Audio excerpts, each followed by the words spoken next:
The IPL has seen a couple of chases down that has gone down to the wire, yet this is probably one of the first instances in the early days of the IPL 2021 that a team that has been chasing the match has actually ended up on the winning side for a change. As the Rajasthan Royals showed, you could say Sunrisers Hyderabad and Kolkata Knight Riders how it's done, especially in a low scoring chase. Good evening. Hello, everyone. Welcome to the Sports Rumo. We are here to dissect the latest IPL 2020-21 match between Delhi Capitals and Rajasthan Royals. And I have to say, that was quite an interesting match to watch, wasn't it, Arna? Yeah, certainly. It's always a very good sign when you can see a chase getting completed in this manner, because last few days they have been horrendous for those who like a good old-fashioned chase. I mean, the manner in which the batsmen have managed to mess it up in the most likely of circumstances, the easiest of circumstances, to be more direct. So today, of course, Chris Morris, it's a very, very, very nice knock on his part, and it's an indication of what he brings to the party. Because I don't think I saw him bat so well in any recent match or any recent edition. I think when he was playing for Delhi Daredevils, and he was signed for a certain amount of money. The last big knock was against the Gujarat Lions. He scored a quick fire 80. So after that, his bowling has been the main parameter. But today he came to the party. He got the job done. Maybe he was annoyed at Sanju Samson for not being given the opportunity to finish off the game. This was a statement, I guess. But he got the job done, and that's what matters. The Rajasthan Royals will be more than happy. They have got the first points on the board. Delhi Capitals, they had a super performance out there. I mean, once you have scored 147, and then the bowlers, the manner in which they came to the party, they helped the team, make a really good comeback down there. I mean, I can't think of many other teams who could have basically, got it down to the last over, considering the batting firepower that Rajasthan Royals have. But then they had this, proper plan out there. Rishabh Pant as a captain, he seems really mature, and I could see him going and speaking to Avesh Khan when he was struggling a bit. So that's an indication of, the values he's got as a captain, his outlook, and it really looks good. A really good game of cricket, I would say. I think there were no real, I mean, it's an old cliche in sport that there were no losers because, and it's not true because sport as a whole will always have a winner and loser. But today, I think both teams had plenty to be proud of, but especially so RR with the way Chris Morris performed because, I mean, before this match, they were hit with the major news that they would be without a certain Ben Stokes. Now, obviously, that's a big loss for anyone, but Morris actually just stepped up there and showed exactly what he can do. Because I think, let's be fair, when he was signed for the money that he was signed in the auction, there were a few eyebrows raised because, I mean, let's be fair, the only reason RCB released him from the auction to the auction pool was because they thought that 10 crores was too much money for him.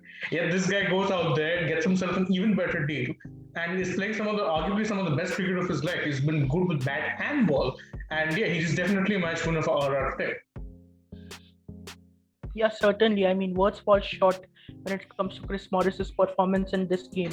I mean, Rajasthan Royals, they were in such deep trouble out there, but Chris Morris, he brought all his maturity and composure out there. He, guided the innings in a very beautiful manner. So it's an indication of, what his capabilities are. And this is a very good sign for South Africa in case, they want to include him in the squad for the T20 World Cup. A proven finisher, somebody who's got the confidence to go out and smash 4 sixes against the likes of Kagiso Rabada and Chris Wokes. Really good sign for South Africa, really good sign for Rajasthan Royals, and really good statement of intent from Chris Morris, I would say. Morris has actually proved to the world that he's a genuine all-rounder, and the 16 crore, though I still feel it might be a bit exaggerated, but he's certainly a very worthy all-rounder, and soon if he maintains the same level of performances, he'll be considered one of the best in the business. Because last season for RCB, his bowling was extremely good. I mean, in death overs, his ability to bowl those inch perfect Yorkers, and he can also chip in with the bat. But today he actually brought his batting skills to the fore, and this is a message to the selectors. I mean, I distinctly remember reading in an interview that one of the selectors gave him a clear, instruction that he's only supposed to go out and play T20 leagues because they don't want to, consider him for national contention or any kind of, T20 series for South Africa. So this is actually, a strong message out there for the selectors that Chris Morris is well capable.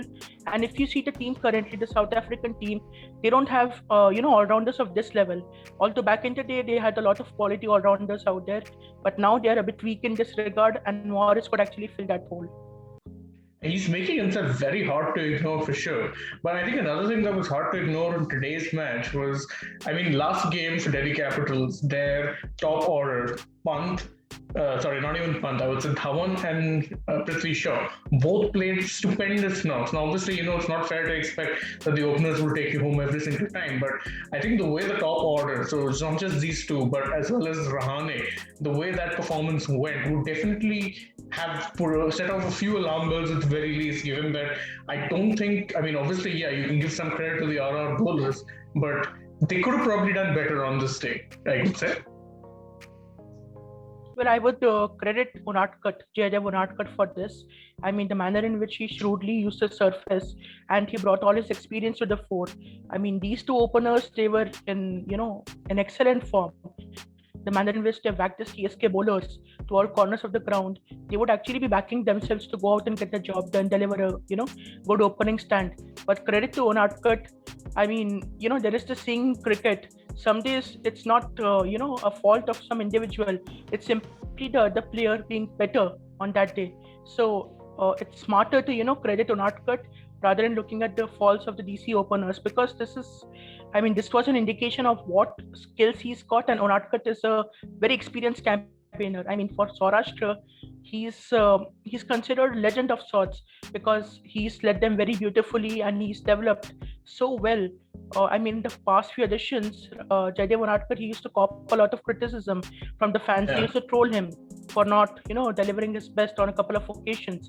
But, after being dropped for the first game and now being brought back, this is the perfect message out there to all those critics that he's still out there and he will continue battling it out. So really good. I would like to credit him for the failure of the DC batsmen rather than trying to find faults in the top three. Yeah, plus, at least in Dhawan's case, you could also pinpoint an excellent catch from Sanju Samson, where he went absolutely flying, that man. And yeah, as you said, Unadkat, actually, there's a lot of credit to be given there because, as you were saying, last two editions, he's been bought for crazy money by at least in Indian domestic player standards and not quite always performed. And people thought that with Chetan Sakaria coming in to the lineup, that okay, they're probably going to try and keep him more as a bench option. But today, RR did something amazing. They actually had 3 left-arm seamers in the same team. I think that's an amazing thing, especially considering, a lot of teams will kill to have him 1 or even 2. These guys are 3 out there, all 3 of whom perform well in their own right. But of course, it wasn't just the bowlers who had deserved some of the focus. And we did talk about Morris, but there's another man for RR who did really, really well, and that's David Miller. Because again, much like DC, RR's top order just collapsed. And were it not for Miller's half century, you would argue that we'd not be talking about Morris's heroics right now, because that was the foundation on which this win was built. Oh yeah, certainly. David Miller, I was reminded of his iconic knock against Royal Challengers Bangalore a couple of years back. The knock which actually propelled him to the big stage. We all remember him as Killer Miller. So today it was just an indication, that if given a proper opportunity, then he can certainly, make a difference in the game. And his sixes, he tried going for 3 consecutive sixes today. He got out of the last 6 that he attempted, but the 2 sixes that he managed, the 2 consecutive sixes, they were so glorious, they were so powerful. It's always a pleasure watching David Miller at his best, because let's face it, in recent times he's not performed at that level. Otherwise, Kingston and Punjab would not have let him go. But then the biggest thing is that he's finally found some comfort at the Rajasthan Royals. He's enjoying his game. Plus, there is always a threat of Liam Livingstone coming and grabbing his position in the team. Miller must be well aware of that, and he's upping the ante when it matters. So it's always a pleasure for fans, and it's a very good sign for the RR fans especially. Killer Miller, when he gets going, he's unstoppable. So I'll be looking forward to his performances in the remaining matches of the season. And obviously, Delhi may have lost the match, but it's not really all doom and gloom, because, you can argue such days happen. And there's also the fact that, they do have some positives to take. For one, Kagiso Rabada came back into the lineup and he's just hit the ground running as if nothing's really changed.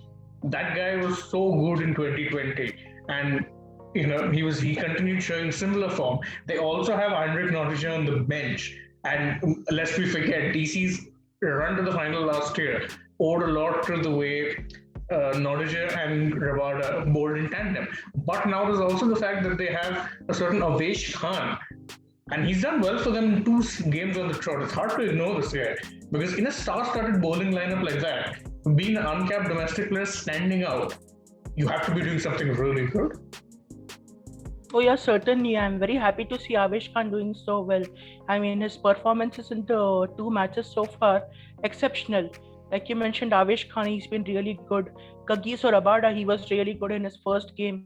I would like to mention Chris Wokes as well. I mean, Chris Wokes, he missed the previous edition due to personal reasons, but I mean, he's been a really good addition to the DC lineup, I would say, because the manner in which he, brings all his experience to the fore, and he's a very good player at the end of the day. So his performance today, I felt it was one of the best. And Ravichandran Ashwin, after the whacking he got in the first game, he made a brilliant comeback. The only complaint I would say, the only two players with whom I would, nurse a grudge are Tom Curran and Marcus Stoinis. Marcus Stoinis, he conceded 15 runs in the only over he bowled. And Tom Curran, I was very surprised to see him get an opportunity. I expected Kagiso Rabada a chance at his expense, but then team management, they obviously see something in him. And I really hope he can, if given another opportunity, he's able to show his talent because there's a lot of competition in IPL, as we all know. I mean, Tom Curran has to be looking over his shoulder considering you have Nottinger sitting on the bench. And obviously, yeah, even I was a little surprised to see him play because my expectation was that him and Wokes would be the players to drop for Rabada and Nottinger. But obviously, that didn't happen. DC are probably trying out a few new things as well. And of course, now is, I guess, arguably the best time for them to try that out. It's still early days in the tournament. You can afford a loss or two. And they know that they have the firepower to get things back. For RR, though, this has to be a much welcome win, especially considering they were this close to starting off the tournament with a win, and then they had that snatched away from them in the most heartbreaking fashion possible. It's been a thriller match. It was a lovely discussion with you guys. I hope everyone watching also enjoyed. Don't forget, if you want more coverage, we're going to be bringing you lots more, not just in terms of videos, not just in terms of analysis, news, whatever it is you like, there's a little something for all of you. Thank you very much for joining us. And remember, if you want the best in sports, you have to look no further than us at Sportstumor.